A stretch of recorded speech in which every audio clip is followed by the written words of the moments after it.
Upcoming గా IPL రాబోతుంది, summer రాబోతుంది, లో కాస్ట్ లో వైఫై పెట్టించుకుందామని చాలా మందికి ఉంటుంది. వైఫైతో పాటు 800+ smart TV channels and 14+ OTT apps కూడా అవైలబుల్ గా ఉండేలాంటి జియో ఫైబర్ ని ట్రై చేద్దాం అనుకుంటే కింద ఉన్న కాంటాక్ట్ నెంబర్ కి వాట్సాప్ చేయండి, మరి కాస్త డీటెయిల్స్ మీకు తెలుస్తాయి.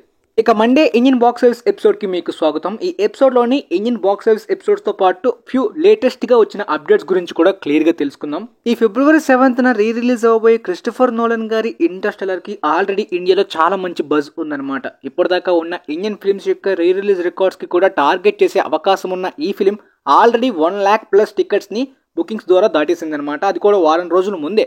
దాంతోపాటు ఐమాక్స్ లోని all time re release records లోని ఓన్లీ బుకింగ్స్ లోనే కొత్త రికార్డ్ ని ఇంటర్స్టెల్లర్ ఇండియాలోని ఐమాక్స్ లోని పెట్టేసింది. అంటే క్రిస్టోఫర్ నోలన్ గారి ఫిల్మ్స్ కి ఐమాక్స్ లో గట్టిగా డిమాండ్ ఉంటుంది.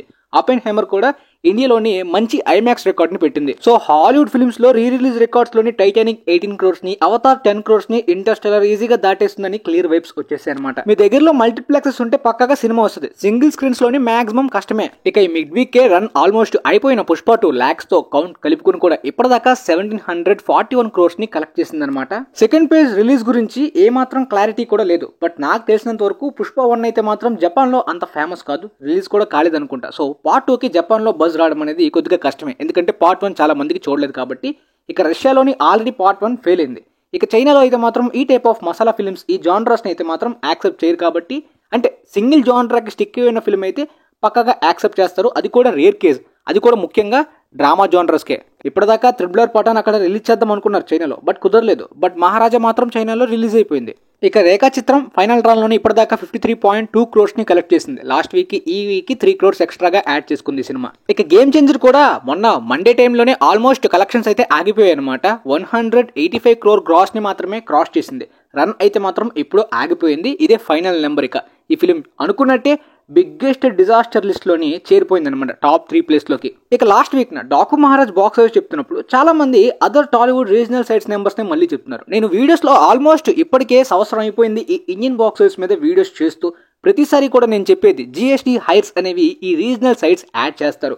ఆ జిఎస్టీ హైర్స్ అనేవి యాక్చువల్ గ్రాస్ కాదు. జిఎస్టీ అంటే గుడ్ సర్వీస్ ట్యాక్స్, హైర్స్ అంటే third party numbers. Break even కాలేదు కాబట్టి హైర్స్ తీరు. ఇప్పటిదాకా ప్రపంచవ్యాప్తంగా రెండు లేకుండా యాక్చువల్ గ్రాస్ 123.5 crore గ్రాస్ ని 74.8 crore షేర్ ని కలెక్ట్ చేసిన ఈ సినిమా బాక్స్ ఆఫీస్ దగ్గర స్టిల్ 9 crore షేర్ దాటి లాస్ ని పెట్టింది. ఇది యాక్చువల్ నెంబర్ అనమాట, జిఎస్టీ హైర్స్ లేకుండా. ఇక సంక్రాంతికి వస్తున్నాం ఫిలిం యొక్క బాక్స్ ఆఫీస్ పోస్టర్స్ లో కూడా ఎక్స్ట్రా నెంబర్స్ వేస్తున్నారు ఏంటి బ్రో అని చెప్పి నాకు కొంతమంది అడిగారు. ఓన్లీ పాన్ ఇండియా ఫిల్మ్ కి మాత్రమే ఎక్స్ట్రా నెంబర్స్ వేయరు. ఇంతకు ముందు ఎప్పటి నుండో రీజనల్ ఫిల్మ్స్ లోని ఈ ఎక్స్ట్రా నెంబర్స్ అనేవి వేయడం కామనే కదా పోస్టర్స్ లో. కానీ రీసెంట్ పాన్ ఇండియాలో అది 100 crore వరకు ఫేక్ వేయడం ఎక్స్ట్రా అనేది కామన్ అయిపోయింది అంతే. So without GST world wide number 238.5 crore gross ని కలెక్ట్ చేసిన ఈ సినిమా ప్రస్తుతానికి ఇండస్ట్రీ అంటే తెలుగు స్టేట్స్ లోని all time record regional films గా అయితే మాత్రం అలా వైకుంఠపురంలో 125 crore షేర్ దగ్గర వరకు కలెక్ట్ చేసింది. ఈ సంక్రాంతికి వస్తున్నాం అయితే మాత్రం ఇప్పటిదాకా 115 crore షేర్ దగ్గర వరకు మాత్రమే కలెక్ట్ చేసింది. కాబట్టి ఇంకొక 10 crore షేర్ అయితే మాత్రం వచ్చేలాగే కనిపిస్తుంది. రీజనల్ ఫిల్మ్స్ లోని ఆల్ టైమ్ రికార్డ్ ని పెట్టేలాగే కనిపిస్తుంది. ఎందుకంటే రన్ ఇంకా కంప్లీట్ గా స్లో అయిపోలేదన్నమాట. స్టిల్ వీకెండ్స్ లో ఛాన్స్ అయితే కనిపిస్తుంది. సో నెక్స్ట్ వీకెండ్ కి కూడా ఛాన్స్ ఉన్నట్టు కనిపిస్తుంది. మరి చూద్దాం, ఆ ఛాన్స్ అయితే మాత్రం మిస్ చేసుకుంటే ఈ 10 crore షేర్ ఒకవేళ రాకపోతే ఆ రికార్డ్ మిస్ అయినట్టే. బట్ పోస్టర్స్ లోని మేకర్స్ ఆల్రెడీ ప్రకటించుకున్నట్టు అయిపోద్ది. మరి ఇక ఈ మదగజరాజా ఫిలిం దొరికిందే సొంతం అంటూ తెలుగు స్టేట్స్ లో కూడా డబ్బింగ్ చేసి రిలీజ్ చేసుకున్నారు. దాంతోపాటు కేరళలో, కర్ణాటకలోని ఈ ఫిలిం కి స్క్రీన్స్ ఎక్స్ట్రాగా పెరిగాయి అనమాట. అంటే ఓన్లీ తమిళనాడులో మాత్రమే రిలీజ్ చేసిన ఈ సినిమా అక్కడ రెస్పాన్స్ బాగుండడం తోటి అలా వైడ్ గా స్ప్రెడ్ అయ్యి 54 crore గ్రాస్ ని కలెక్ట్ చేసి మంచి ప్రాఫిట్స్ ని తెచ్చిపెట్టింది అనమాట. నిజంగా 12 years బ్యాక్ ఈ సినిమా రిలీజ్ అయ్యి ఉంటే అప్పుడు బడ్జెట్ మనకు తెలియదు, అప్పుడు ఎంత కలెక్షన్స్ చాలా చాలా తక్కువ వచ్చి ఉండేవి. కానీ ఇప్పటికీ ఈ నెంబర్స్ అనేవి చాలా పెద్దగా కనిపిస్తాయి కదా. ఆల్మోస్ట్ 12 years బ్యాక్ రిలీజ్ అవ్వాల్సిన సినిమాని ఈ ట్రిక్ నిజంగా చాలా ఆగిపోయిన ఫిల్మ్స్ కి బాగా వర్క్ అయ్యేలా ఉంది. మరి ఆ తర్వాత ఎమర్జెన్సీ ఫిలిం 2.4 crores ఎక్స్ట్రాగా కలెక్ట్ చేసుకుంది. రీసెంట్ టైమ్స్ లోని 22.5 crore గ్రాస్ ని కలెక్ట్ చేసిన ఈ సినిమా బాక్స్ ఆఫీస్ దగ్గర డిజాస్టరే అనమాట. బడ్జెట్ ఆల్మోస్ట్ 35 to 40 crores పెట్టారనమాట. నిజానికి ఈ నెంబర్స్ రావడం కూడా ఇది పెద్ద గగనం అని చెప్పుకోవాలన్నమాట. ఎందుకంటే ఇంకా దారుణంగా వాష్అవుట్ అయ్యాయి ఈమె ప్రీవియస్ ఫిల్మ్స్ ఈ ఫిల్మ్తో కంపేర్ చేసుకున్నట్టయితే. ఒకవేళ నిజంగా సినిమాకి రివ్యూ స్టాక్ కానీ ఇంకా బెటర్గా వచ్చుంటే ఖచ్చితంగా మేబీ ప్రాఫిట్ కూడా చేసి ఉండేది, ఎందుకంటే ఫిల్మ్ కి రివ్యూస్ కూడా నెగిటివే. ఇక మమ్మూటి జీవీఎం గారు కాంబోలో వచ్చిన డామినిక్ లేడీస్ పర్స్ ఫిల్మ్ అయితే మాత్రం బాక్స్ ఆఫీస్ దగ్గర డిజాస్టర్ అనమాట. కేవలం 19 crore గ్రాస్ ని మాత్రమే కలెక్ట్ చేసింది.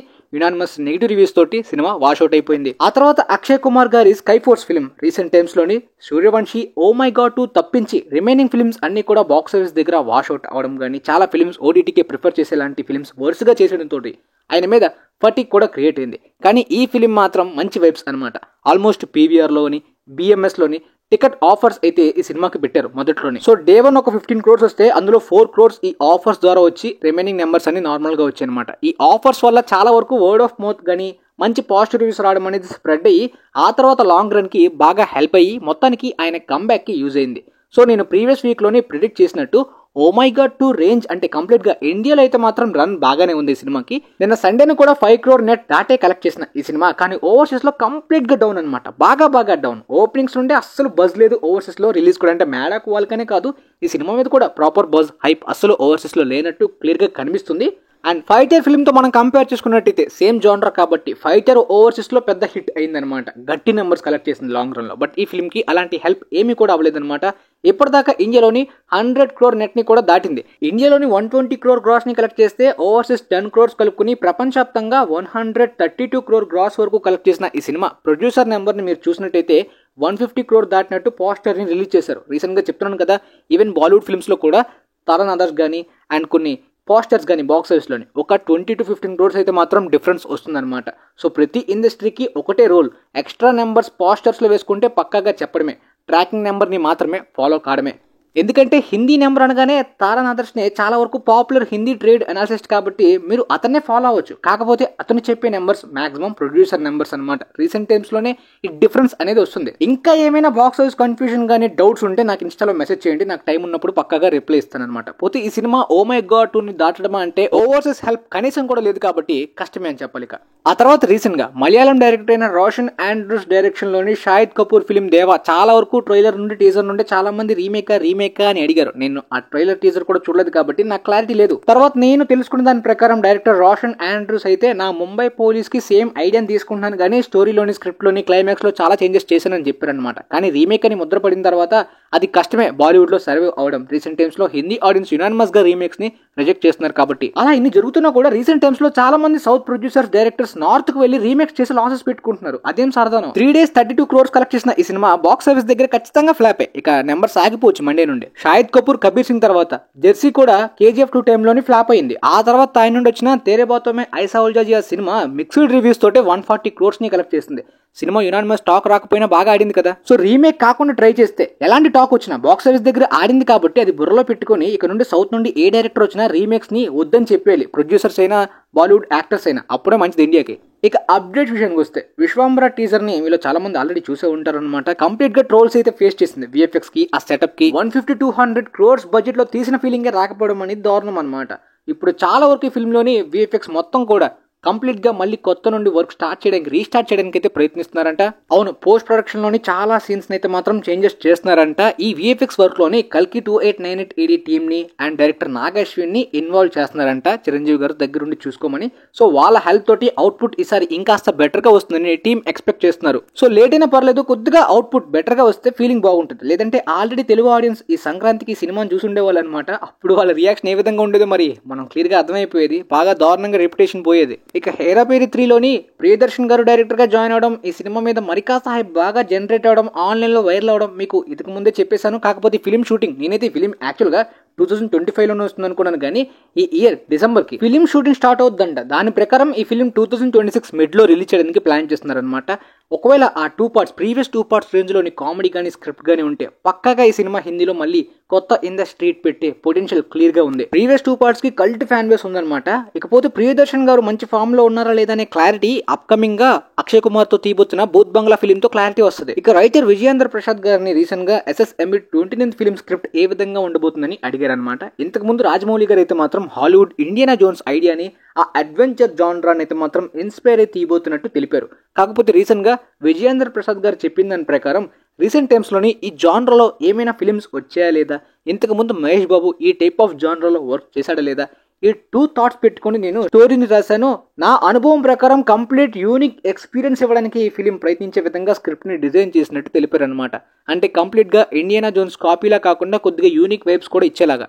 ఇక రీసెంట్గా అయితే స్టేజ్ మీదనే షారుఖ్ ఖాన్ గారు ఆయన అప్కమింగ్ ఫిల్మ్ కింగ్ అని సుజయ్ ఘోష్ లెఫ్ట్ అవడం, దాంతోపాటు డైరెక్షన్ పొజిషన్లోని సిద్ధార్థ్ ఆనంద్ ఇన్వాల్వ్ అయ్యారు. రైటర్గా సుజయ్ ఘోష్ పనిచేస్తున్నారు. Siddharth Anand complete strict action schedules ని ట్రైనింగ్ ని ప్లాన్ చేస్తున్నారు. అంటే నెవర్ బిఫోర్ రేంజ్ లాంటి యాక్షన్ కొరియోగ్రఫీ టీమ్ ని దింపుతున్నారు. దాంతోపాటు ఫిలిం మార్చ్ లో షూటింగ్ స్టార్ట్ అవబోతున్నట్టు క్లారిటీ ఇచ్చారనమాట.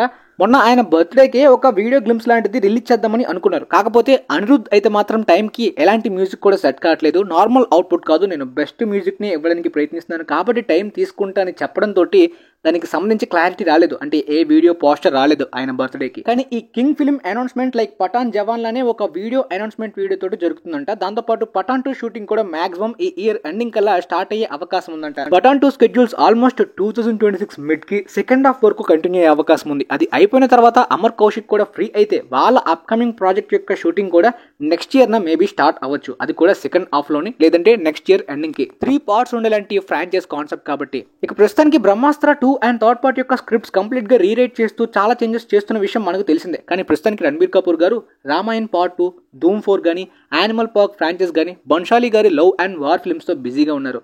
సో ఈ స్క్రిప్ట్ అయిన తర్వాత ఆల్మోస్ట్ 700 crores దాటి బడ్జెట్ బ్రహ్మాస్త్ర పార్ట్ 2 కి పెట్టచ్చంట. కానీ already Ramayan part 1 budget 700 crore range లో ఉండొచ్చు. అండ్ కల్కి పార్ట్ 2 యొక్క బడ్జెట్ కూడా 800 crores ఉండొచ్చు అని చెప్తున్నారు అనమాట. ఆల్రెడీ పార్ట్ 1 కి 600 crores పెట్టారు. మరికొంతమంది 800 crore దాటి కూడా ఉండొచ్చు అని చెప్తున్నారు. ప్రస్తుతానికి రూమర్స్ మాత్రమే, బజ్. ఈ ఫిల్మ్ షూటింగ్ ఈ ఇయర్ నే జూన్ కి స్టార్ట్ చేద్దామని స్కెడ్యూల్ ని పెట్టుకున్నారనమాట. కాకపోతే స్పిరిట్ యొక్క స్క్రిప్ట్ కంప్లీట్ గా మే కల్లా కంప్లీట్ అయ్యి షూటింగ్ స్టార్ట్ అయ్యే టైం అది. ఆల్రెడీ ఫౌజీ షూటింగ్ కూడా అవుతుంది. ఇవన్నీ కూడా డిఫరెంట్ లుక్స్ డిమాండ్ చేసే ఫిల్మ్స్ కాబట్టి ముఖ్యంగా స్పిరిట్ లోని కంప్లీట్ గా ప్రభాస్ లుక్ డిఫరెంట్ గా ఉండొచ్చని చాలా మంది ఎక్స్పెక్ట్ చేస్తున్నారు. సో కల్కి 2 కూడా అదే టైంలో స్టార్ట్ అయితే కొద్దిగా లుక్స్ విషయంలో అయితే మాత్రం కాంప్రమైజ్ అవ్వాల్సి వస్తుంది అనమాట. కల్కిలో పక్కగా లాంగ్ హెయిర్ విగ్ అవసరం అవుతుంది. కానీ ఈ అదర్ ఫిల్మ్స్ లోని లుక్స్ డిఫరెంట్ గా ఉంటుంది కాబట్టి స్కెడ్యూల్స్ కూడా టైం కి సెట్ అవడం కొద్దిగా కష్టం అవుతుంది. ఎందుకంటే కల్కి కూడా పెద్ద ప్రాజెక్టే, స్పిరిట్ కి కూడా ఎక్కువ టైం తీసుకుంటారు. నాకు తెలిసినంత వరకు కల్కి 2 షూటింగ్ అయితే మాత్రం కాస్త డిలే అయ్యే అవకాశం ఉందని అనిపిస్తుంది అనమాట. స్పిరిట్ పక్కగా ఈ ఇయర్ స్టార్ట్ అయిపోవచ్చు, కానీ కల్కి 2 ఈ ఇయర్ ఎండింగ్ వరకు కాస్త డిలే అయ్యే అవకాశం ఉందేమో అని అనిపిస్తుంది. సో మీకైతే క్లారిటీగా ఈ న్యూస్ బాక్స్ ఆఫీస్ అప్డేట్స్ క్లారిటీగా అర్థమయ్యాయని అనుకుంటున్నాను. వీలైతే ఈ వీడియోని మీ ఫ్రెండ్స్ లోను వాళ్ళకి కూడా షేర్ చేయండి. And thanks for watching, guys.